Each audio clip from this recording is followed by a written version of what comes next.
Hello friends, welcome to chit chat with Sindhu. ఇవాళ మన ఛానల్లో వచ్చేసరికి గోంగూర నిల్వ పచ్చడిని అయితే చేసేస్తున్నాను. చూసేయండి మీరు కూడా. దానికోసం ఒక పావు కేజీ ఇవి మొత్తం ఆకులు అయితే ఒక పావు కేజీ ఉంటాయండి. కట్టల లెక్కనైతే చిన్నవైతే ఒక 6 కట్టలు పట్టాయి, పెద్ద అయితే ఒక 2 తీసుకోండి సుమారుగా.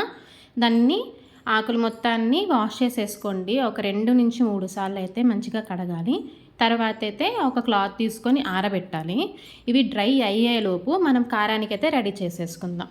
దానికోసం ప్యాన్ తీసుకొని దాంట్లో ఒక 1 స్పూన్ ఆయిల్ వేసుకొని ఆయిల్ కాగాక 1 స్పూన్ ఆవాలు అలాగే 1/2 స్పూన్ మెంతుల్ని తీసుకోండి. ఇలా కలర్ చేంజ్ అయ్యాక పక్కన పెట్టుకోండి. తర్వాత ఎండుమిర్చిని యాడ్ చేసుకోండి అదే ఆయిల్లోకి.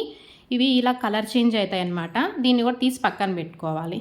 ఇవి వేగేలోపు మనకు ఆకులు అయితే డ్రై అయిపోతాయి. సో ఆకుల్ని కూడా మనం మగ్గనిద్దాము. వచ్చేయండి, ఇలా ఆకుల్ని కూడా మగ్గనిచ్చాలి. ఆకులు మొత్తం ఇలా యాడ్ చేసిన తర్వాత ఒకసారి మొత్తం తిప్పండి, బాగా కలిదిప్పాలి, లేకపోతే అడుగంటుతుంది. తర్వాత ఒక మిక్సీ జార్ తీసుకొని ఫస్ట్ మనము ఈ ఆవాలు మెంతులను అయితే మిక్సీ వేసేసుకోండి. తర్వాత ఎండుమిర్చి యాడ్ చేసి కారాన్ని కూడా పెట్టుకోండి. సాల్ట్ కూడా యాడ్ చేసుకోవాలి, బట్ ఆ క్లిప్ అయితే మిస్ అయింది నా దగ్గర. నేను 1 స్పూన్ సాల్ట్ అయితే యాడ్ చేశాను. గోంగూర కూడా ఇలా మగ్గినాక పోపుకైతే మనం రెడీ చేసుకోవాలన్నమాట.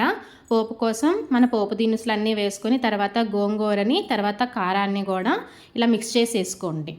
ఇట్లాగా మిక్స్ చేసుకున్న తర్వాత మనకి ఆయిల్ ఇలా ఎక్స్పోజ్ అవుతుంది, బయటకు వస్తుంది అనమాట.